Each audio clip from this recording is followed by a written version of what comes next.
Globalization and technology, interesting concepts and terms that have shaped global economy.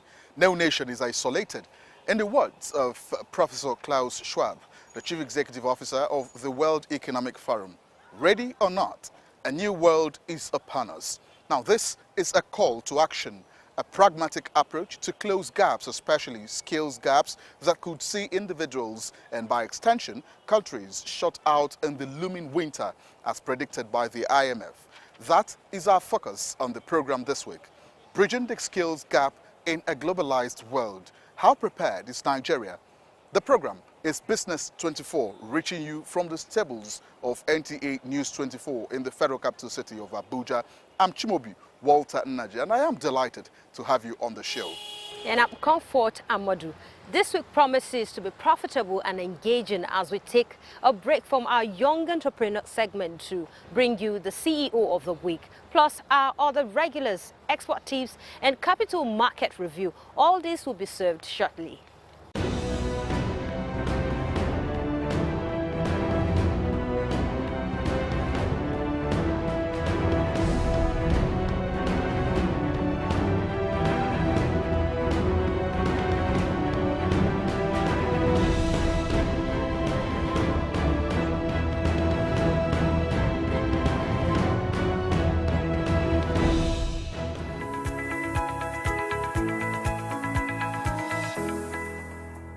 Welcome back. Technology has come to stay. It is very handy in solving issues and has also simplified tasks that were hitherto viewed as difficult. Development experts described it as a veritable tool in sustainability, especially in tackling the challenges of unemployment in Nigeria. With what the World Economic Forum describes as Globalization 4.0, the place of technology cannot be ignored. Well, I was at the job fair in Abuja where more than 1,000 young Nigerians earned their abilities in ICT-based skills. Let's see my findings.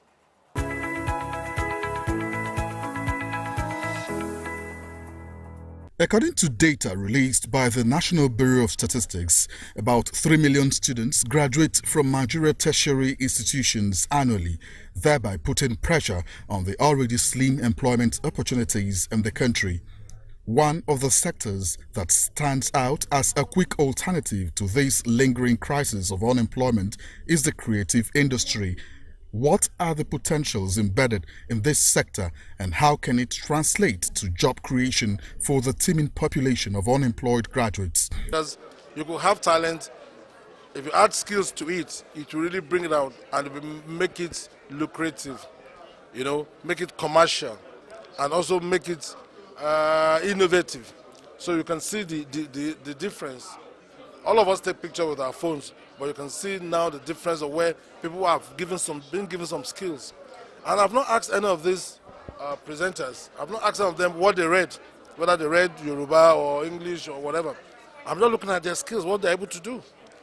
Okay, so you see, this is the door we want to open for all our young people.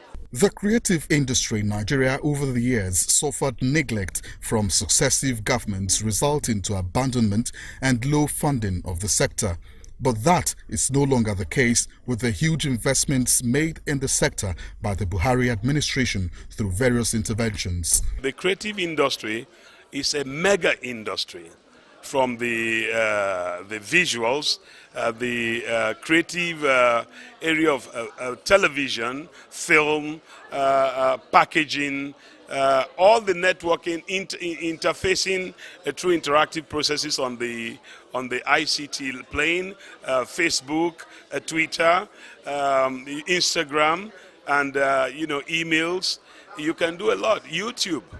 For us in the cultural industry, like we in music and dance, the National Troupe of Nigeria, we have a partnership with the Abuja Chamber of Commerce and Industry. And part of it is to recruit from their training programs. Ugochi Nwakama, a 25-year-old graduate of maritime management, and others like her are no longer waiting for the famous white-collar jobs. Rather, they have taken the bull of unemployment by the horn. acquiring entrepreneurship skills described by industry watchers as necessary to take control of the new economic order. This helps, gives you an edge. For instance, now, learning this, I can easily look for clients in this field, looking for house, because people want to be online because that's where they see you more. If you look at the statistics, most people are online. So this, my own digital marketing, I can speak for every other course here. It can help you make that money that you need to make. Like it's like a skill that you use that is really applicable now. I was into a different line, something else, but this 6 weeks has really exposed me to skills that can take me to the next level. And you know, things about self-empowerment today, it's not about what you study in school, it's about skills, because it's skills that is really the in thing right now. With skills in web design, digital marketing, app development and photography in their kitty, Ugochi and others like her are sure headed in the direction of sustainable self-employment while also being employers of labor themselves. Their dream is to get Nigeria to play in the League of Nations, providing high-tech solutions to global issues.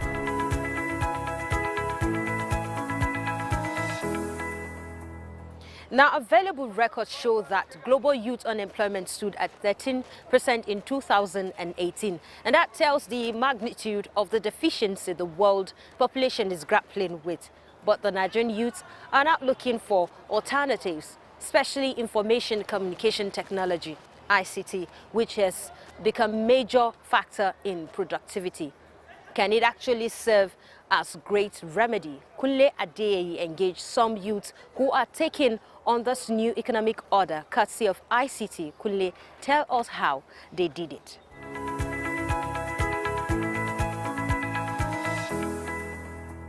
The labor market is getting congested, more competitive as the country's higher institutions keep churning out graduates regularly.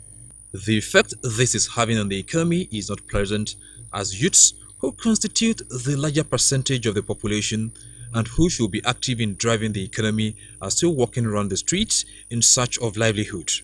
In tackling the unemployment menace, suggestions such as introduction of entrepreneurial studies at different stages of learning is being introduced into the curricula, and some enterprising youths have now keyed into it, especially in the area of ICT.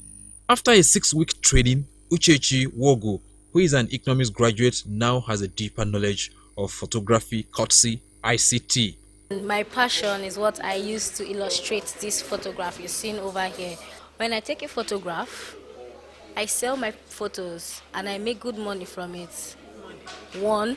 Number two, I get invited for events or portraiture or family portrait or something, and I also get paid for it. I cannot come to take a photograph of somebody without knowing I'm going to earn money from it, because time is money, and since I'm using that time to take photograph of the person, that means I will get any money in exchange for my time. Lillian Mba, who had to forgo a job for the sake of photography, could only implore other unemployed graduates to venture into what they will not regret. Going into photography is actually a lucrative business.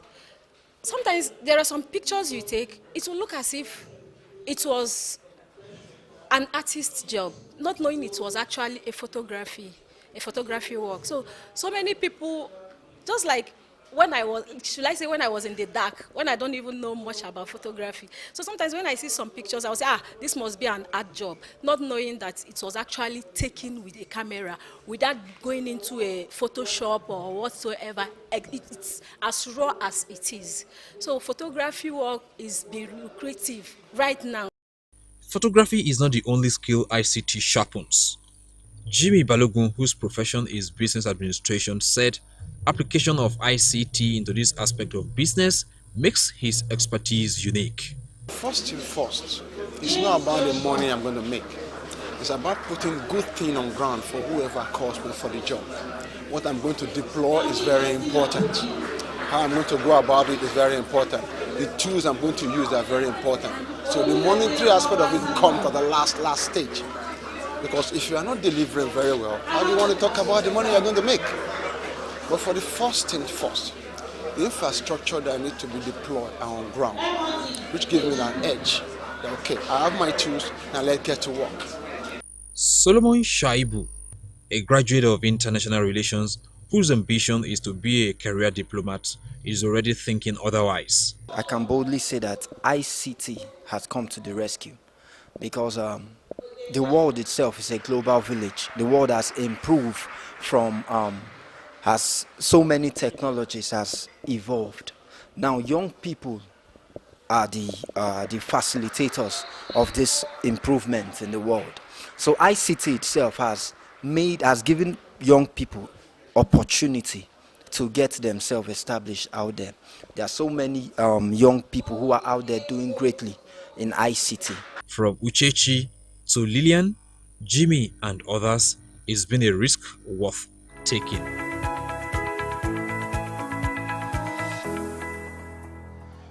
The program is Business24, reaching you from the stables of NTA News 24. We have more business for you after the break.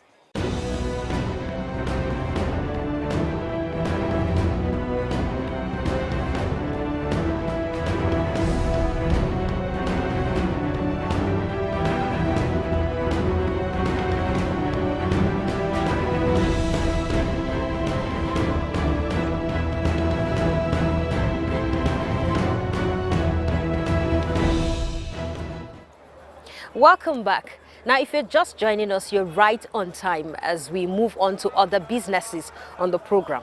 Yes, come forward. Now, since the Nigerian government established its intention to increase local participation in the oil and gas industry, the industry has witnessed the emergence of indigenous Nigerian companies becoming global players.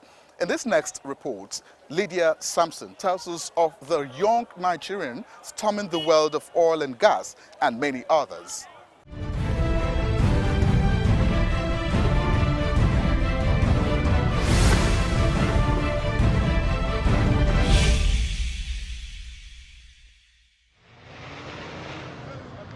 Etihad Oilfield Services is a subsidiary of AA&R Investment Group. It has expansive operations spanning 4 distinct sectors: agriculture, energy, technology, and logistics. Each subsidiary is a focused entity with a dedicated management team.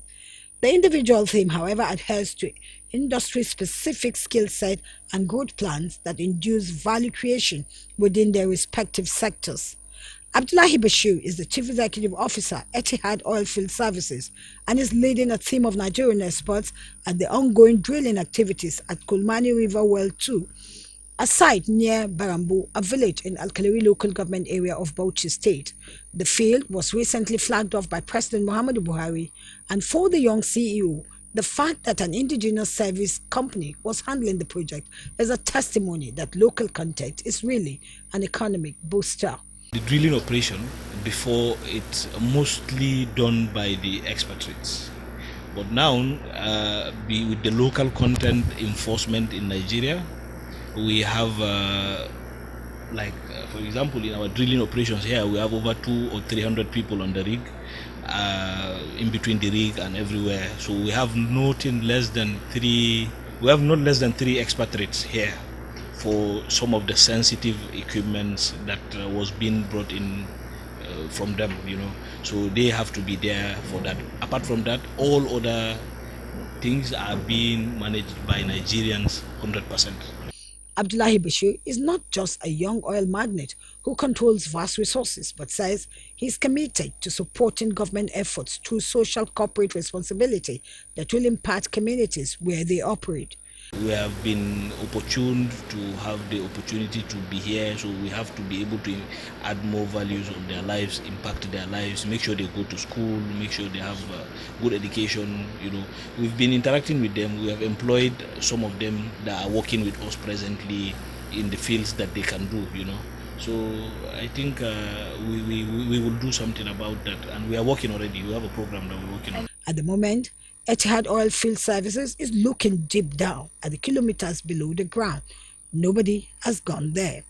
The drilling process will confirm the volume of resource there and the professional judgment of NMPC. The exercise is expected to last 60 days, and Abdullahi Bashir, like many other stakeholders, is optimistic the result will return positive.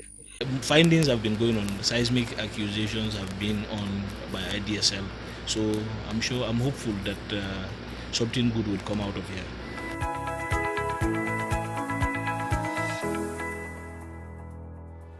You'll agree with me that every businessman or woman wants to see their business take its share of the global market. Now, to help you run a successful export, Femi Boyede, our in-house expert, has all the tips.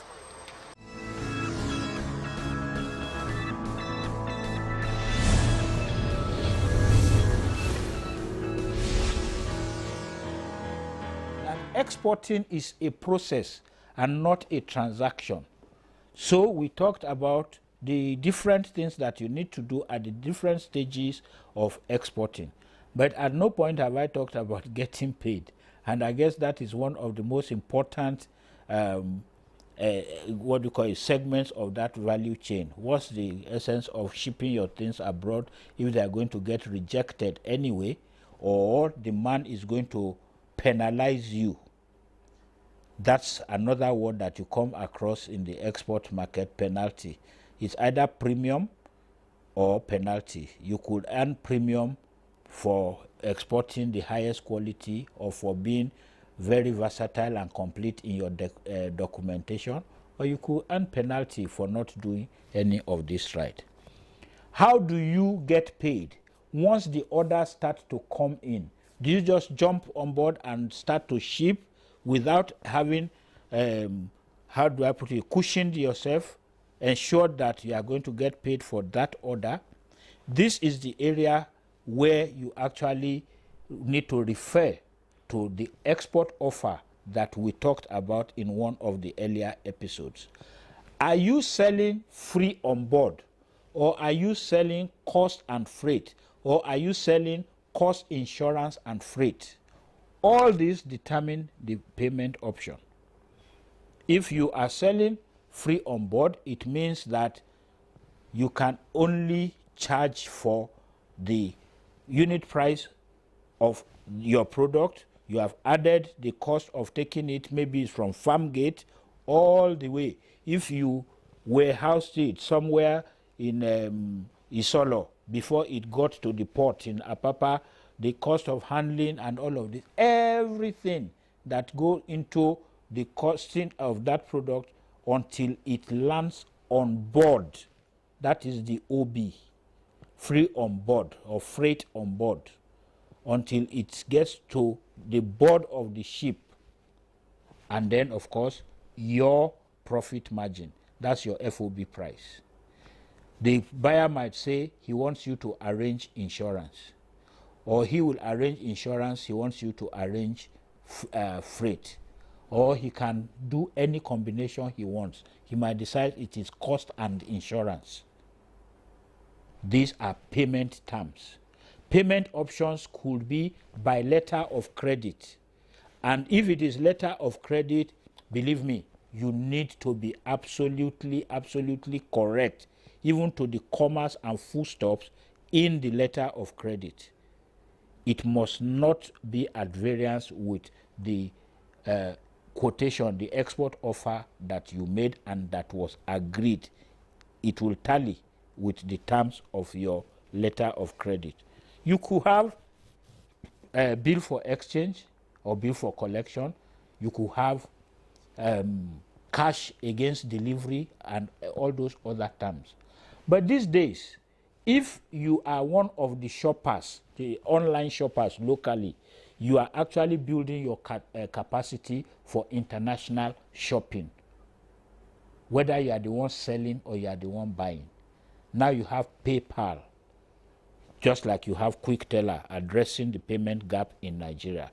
You could have something like PayPal. You could have the other escrow arrangements, wherein you do not have to go to the bank to start talking about letter of credit. When you have gotten to this level as a one-man business exporter, then you need to be very versatile. You need to be very concerned about the legal aspects. That's the next thing that you need to know. You need to be very knowledgeable, you need to be versatile, and you need to be concerned about the legal aspects of an export transaction. Every export offer tries to put, in fact, when you even get the export contract, you will see the buyer would always prefer to have arbitration in case of failure to deliver. Arbitration will be in the international exchange, maybe in London, maybe in Paris, maybe in New York. And they always want to make this contract to be binding and guided by the laws of their own countries. This is the reason why also you will need to understand, or you need to get a lawyer to interpret for you the legal aspects or legal content of your export offer. I hope this hasn't been too technical, because if it is, well, we will know from your questions and we will go through this again next time. For now, keep reading, keep listening, keep learning, and hopefully you are getting stronger as a potential exporter, or you are getting stronger as an existing exporter who is using and applying the new tips that you are getting here. God bless you.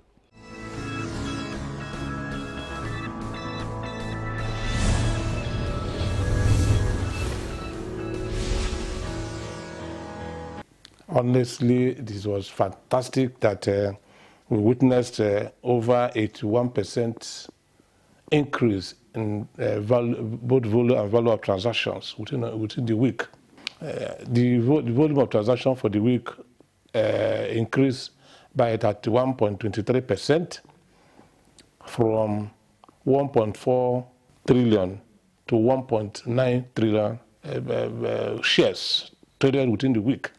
And for the value, it increased by 81.83% from 14.78 trillion to 26.88 trillion naira. In fact, the stakeholders in the market are very, very happy. That shows that foreign investors their confidence in the Nigerian market. Their confidence in the Nigerian market has increased, notwithstanding the fact that we are in election periods. I was setting our general election within a week's time. They didn't even wait for the outcome of the election before they signal their interest again in Nigerian market. They are taking advantage of the level of low level of decline in the price of our stocks, our companies. So but next week we expect that what happened this week will repeat. It will stir up the interest of the local investors to come and equally buy into it, because the opportunities are bound right now in the capital market.